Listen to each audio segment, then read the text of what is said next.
Between the iPhone 16 Pro and 16 Pro Max, the latter seems like a bigger deal because of its enormous 6.9-inch screen, but I am telling you, the iPhone 16 Pro should not be overlooked. I have been using both of these new iPhone Pros side by side, and I think the regular iPhone 16 Pro is a better value for $999. You get a bigger display than last year, the most powerful 5x zoom that used to be a Pro Max exclusive, and an impressive battery life boost based on our testing. Otherwise, the iPhone 16 Pro has all the same goodies as the Pro Max, including the powerful A18 Pro chip, upgraded 48 megapixel ultra-wide camera, and impressive video features like 4K 120fps slow-mo videos and audio mix for zapping background noise. Apple Intelligence features like writing tools and the new Siri are promising based on early testing of the iOS 18.1 developer beta, but that won't officially arrive until October.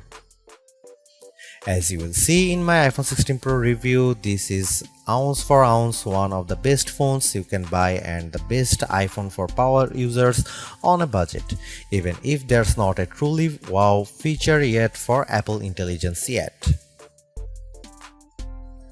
The iPhone 16 Pro is still a compact phone, but there is a trade-off with getting a larger display. It's now more of a mid-size phone now as opposed to a small phone as the size and weight have grown.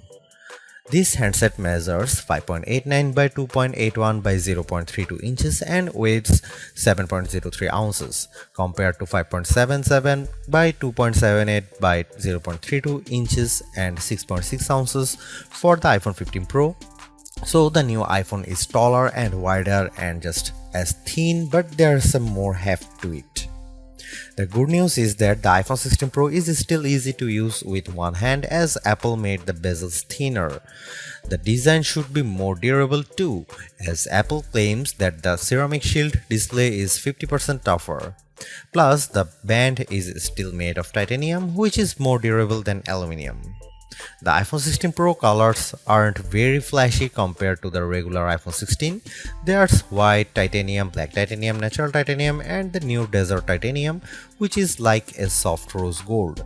I prefer the desert hue because it looks new. Don't expect much new from the iPhone 16 display. The only real news beyond the size increase to 6.3 inches for this OLED screen is that it can get dimmer. The minimum is now just 1 nit. I put the two phones side by side in a dark room and I noticed the difference immediately. What's the benefit? You can use your phone in bed without disturbing your partner, and if you are using standby mode, the iPhone 16 Pro won't be as bright when you are using it overnight as an alarm clock. Otherwise, you get the same 120Hz refresh rate on this Pro Motion display and the same max brightness. Apple claims a peak brightness of 2000 nits outdoors and 1600 nits for HDR content. We simulate outdoor conditions with a flashlight and the iPhone 16 Pro reached 1553 nits. That's higher than the Galaxy S24 Ultra but way behind the Google Pixel 9 Pro. Apple has added a new button to the iPhone 16 Pro, but it's not technically a button. The camera control is a recessed capacitive switch that provides haptic feedback. Press once to launch right into the camera and press again to snap a photo. It's simple and works well in landscape and portrait mode. I found it easy to launch straight into the camera and I like that you can press and hold the camera control to record a video. Though, if you take your finger off the button, the video stops. I wish you could customize that. The camera control has a lot of tricks, including the ability to zoom in and out by sliding your finger left and right on the button, and a soft double press launches a mini menu. You can scroll through to tweak things like exposure, depth, and choose photographic styles. There's a learning curve to camera control, but I'm glad that it's an option. Plus, this frees up the action button on the left side of the iPhone 16 Pro for programming other shortcuts. The iPhone 16 Pro has a few key upgrades that I appreciated during my testing. There's a sharper 48 megapixel ultra-wide camera, a faster 48 megapixel main fusion camera with zero shutter lag, and the 5x Tetra Prism zoom borrowed from the Pro Max series. In addition, photographic styles are integrated directly into the camera and photos app, so you can change skin undertones and the mood effect of your photo on the fly. Plus, you can tweak it after the fact. To test the iPhone 16 Pro's faster performance, I had my son take a photo of me shooting a jump shot side by side with the iPhone 15 Pro, and the result is brighter and more detailed image. How does the iPhone 16 Pro compare to the best camera phones? I shot a number of pictures using the iPhone 16 Pro alongside the Samsung Galaxy S24 Ultra and the Google Pixel 9 Pro XL to find out. I put the ultra-wide camera to the test on the iPhone 16 Pro with this shot of a beach and Apple comes out on top. The colors are more natural through the iPhone versus the Galaxy S24 Ultra, and Samsung's peak looks distorted on the right side by the flowers. Here are some camera samples of iPhone 16 Pro.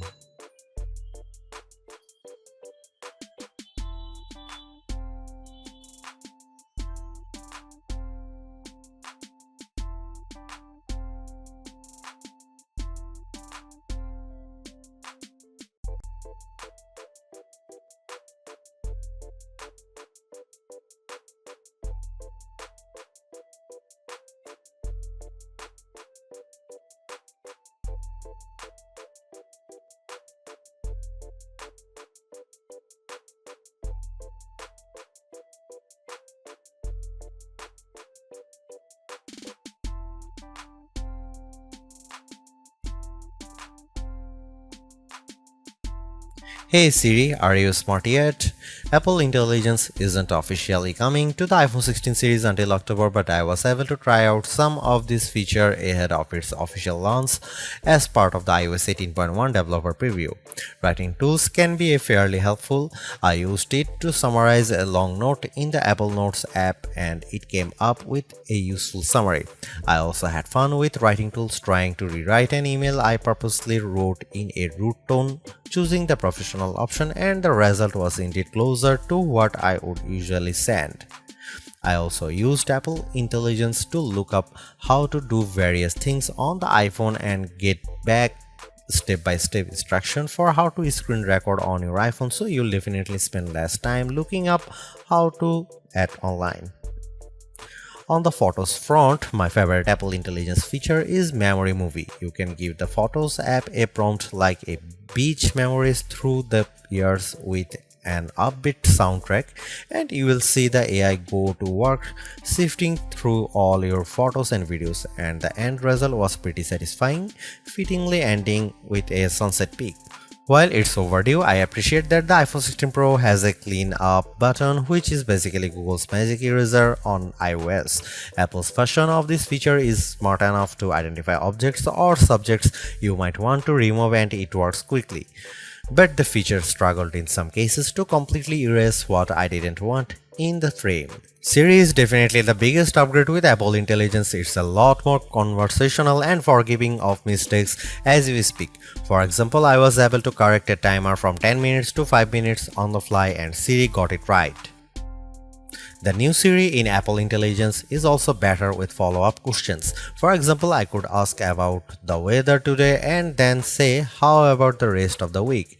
And I got an extended forecast. Siri was also smart enough to answer who do the Yankees play next and what are the odds in succession, though it couldn't tell me who the starting pitcher was.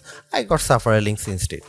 Another plus is that you can talk to Siri just by typing. You tap the bottom of the iPhone 16 Pro to enter your query, which comes in handy when you can't talk. Siri is definitely getting better, but it doesn't have that wow factor that you will experience with Gemini Live Voice or GPT-40 Voice, where it feels like you are having a real conversation with a chatbot.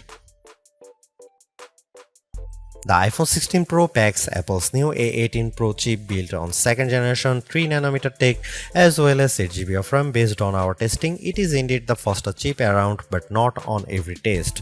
When I played Resident Evil Village, I was scared as I made my way down a snowy path and stumbled upon some dead birds. The graphics are console grade. I also got to play the Infinity Nikki game, which was in beta, and the lighting and water effects were very impressive. On Geekbench, which measures overall performance, the iPhone 16 Pro is 50% faster than the Galaxy S24 Ultra's Snapdragon 8 Gen 3 chip on single-core and 15% higher on multi-core performance. The Pixel 9 Pro series is well behind. To test video editing performance, we use Adobe Premiere Rush and time how long it takes to transcode a 4K clip to 1080p. The new iPhone 16 Pro needed just 21 seconds, which is twice as fast as the S24 Ultra. On the graphics front, the iPhone 16 Pro features a 6-core GPU compared to 5 cores for the regular iPhone 16 models. Apple says you should get 20% faster performance than the iPhone 15 Pro. On the 3D Mark Solar Bay graphics test, which has support for ray tracing, the iPhone 16 Pro was 22% faster than the iPhone 15 Pro. However, that's still 18% behind the Galaxy S24 Ultra, which also delivered higher frame rates on the test. The iPhone 16 Pro Max features a new internal design with a graphite-clad aluminum substructure that's supposed to result in 20% better sustained performance.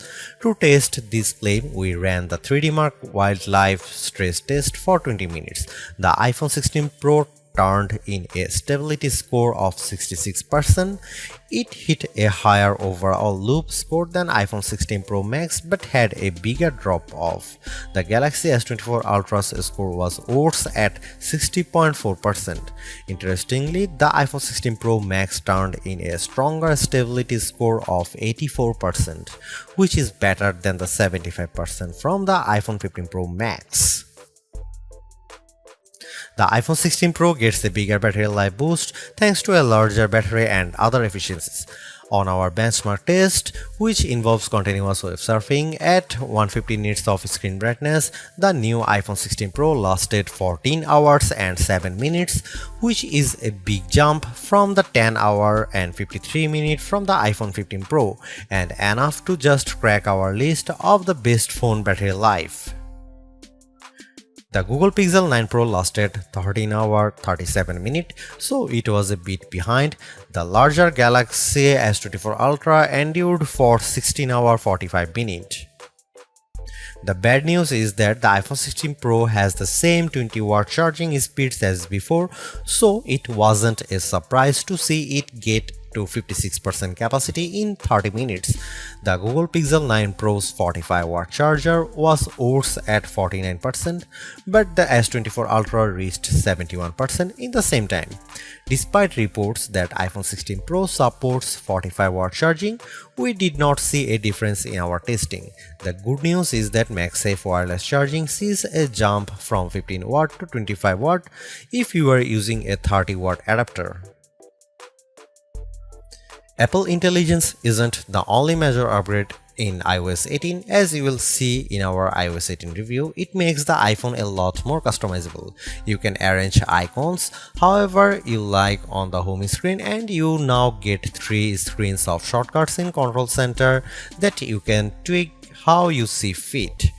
With the Photos app, the iOS 18 makes it easier to find images in your library by topic, and you can also change the look and feel of the app if you are liking. Other iOS 18 upgrades includes a dedicated passwords app for security, several messages improvements, and the ability to share money with Tap to Cash. Overall, the iPhone 16 Pro is arguably the best flagship phone under $1,000. You get the same excellent cameras as the iPhone 16 Pro Max for $200 less, and I think the screen is big enough at 6.3 inches while being easy to use with one hand. I also like the improved battery life, handy camera control, and compelling audio mix feature for videos. The Apple Intelligence capabilities such as writing tools, the new Siri, and cleanup show promise, but some of the more exciting features like ChatGPT integration, image playground, and the Google Lens like visual intelligence are coming later. In terms of the competition, I think the Galaxy S24 Plus and Google Pixel 9 Pro have more compelling AI features right now, but I prefer the camera system from the iPhone in many cases and the extra performance from its A18 Pro chip. Should you upgrade to the iPhone 16 Pro? If you have an iPhone 13 Pro or older phone, I'd say yes. And if you have an iPhone 14 Pro, I'd say wait to see how well Apple Intelligence works once it fully rolls out before you buy.